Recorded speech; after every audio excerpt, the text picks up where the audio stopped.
So this is statics, strengths and materials review. I just want to go over the question here. So this is 1.4. The shaft is supported by a smooth thrust bearing at A and a smooth journal bearing at B. Determine the resultant internal loadings acting on the cross-section at C. Point C is right here.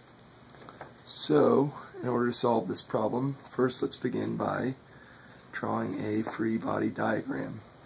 It's basically a bearing, okay, that you insert a pipe through, or a tube, right? And basically this bearing is going to eliminate the rod to move this way, which is to the right, to the left, and it's going to keep it from moving up and down.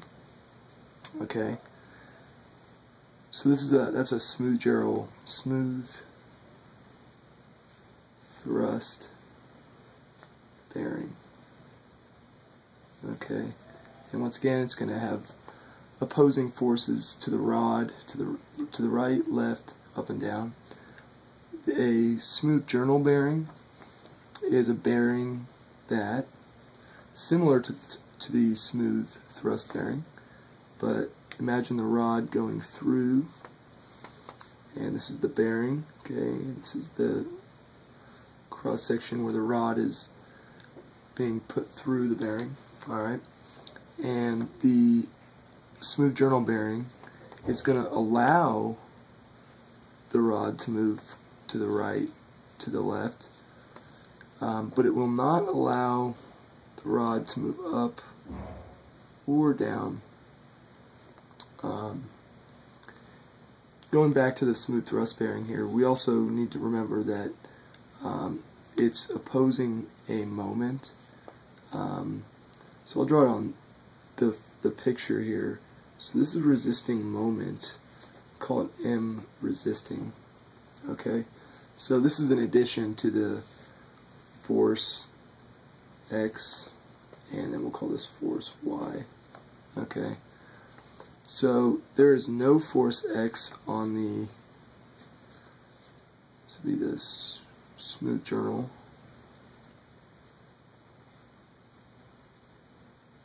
bearing. Okay, this is just opposing this, so these are the same. When we do our calculations, you're going to have one or the other.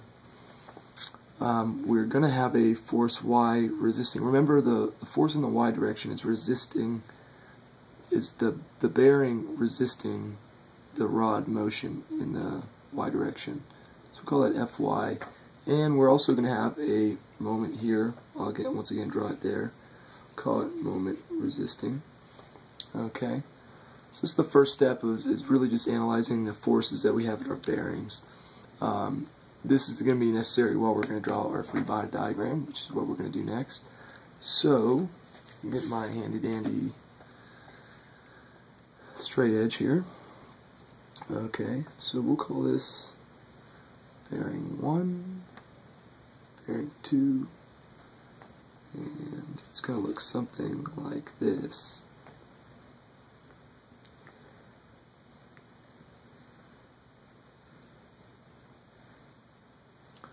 Okay, so to draw a free body diagram,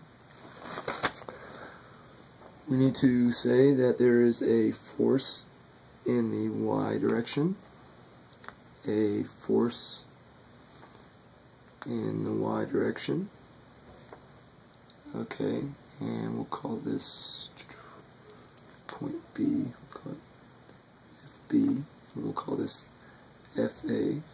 And to label this A, it's going to be force C, B, okay, and this is D.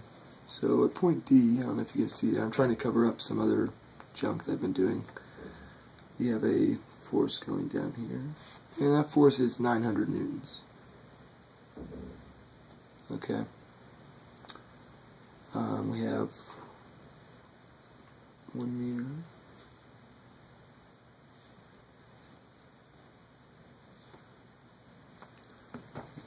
Make sure it's a good picture.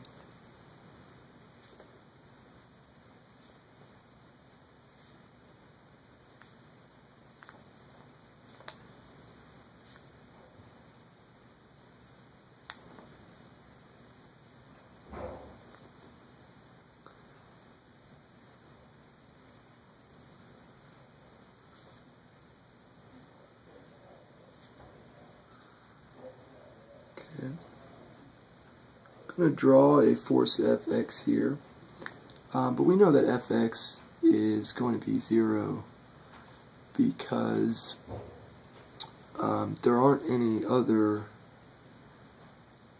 X forces acting on the member A, C, B, D. So let's go ahead. This is going to be our free body diagram. We'll call this X, call this Y. Make sure to label your X and Y. Okay. So the first thing we're going to do is support reactions. Support reactions. Okay. And we're going to sum up the forces in the X. Oop. Sloppy looking sum sign. Okay. Some of the forces in the Y. And some of the moments. Some of the moments. Okay. So we know the force in the forces acting in the X direction are Fx, and that's it. And that's why we could say that this over here does not exist. It's 0. Okay. Some of the forces in the Y, we're going to add them up. Oh, I forgot to draw the free body diagram of the force here. It's called a distributed load force. Finish drawing it. Okay, so basically it's saying here that this force is 600 newtons per meter.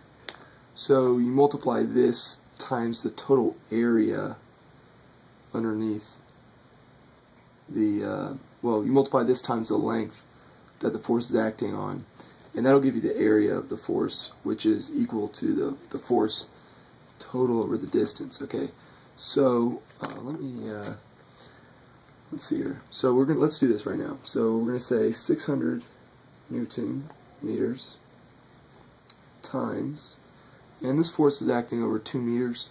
So we'll say over 2 meters, and that's going to be equal to 1200 newtons. Now with the distributed load, we can say that this load is acting on one point. So we look at the left side here and the right side here, and we find the middle point between the ends. Okay, and this is because it's a square. If it was let's say the distributed load was a triangle. Okay, our distributed load, right? And let's say the triangle, let's say the load is acting on 3 meter, let's say from here to here is 3 meters. Okay, so for a triangular distributed load, the middle point of the load is going to be actually here, which is going to be 2 meters from the low end of the triangle and 1 meter from the high end of the triangle. And you can look this up on in a table in the back of your textbook. If you want to review that, just look in your book for now. But let's go back to our problem here. So we want to find the middle point, which is here at C, and we're going to say that is 1200 newtons. Okay, so going back to our support reactions, sorry I forgot to, went a little bit out of order here. So make sure that you always show which way is positive. So a smooth journal thrust bearing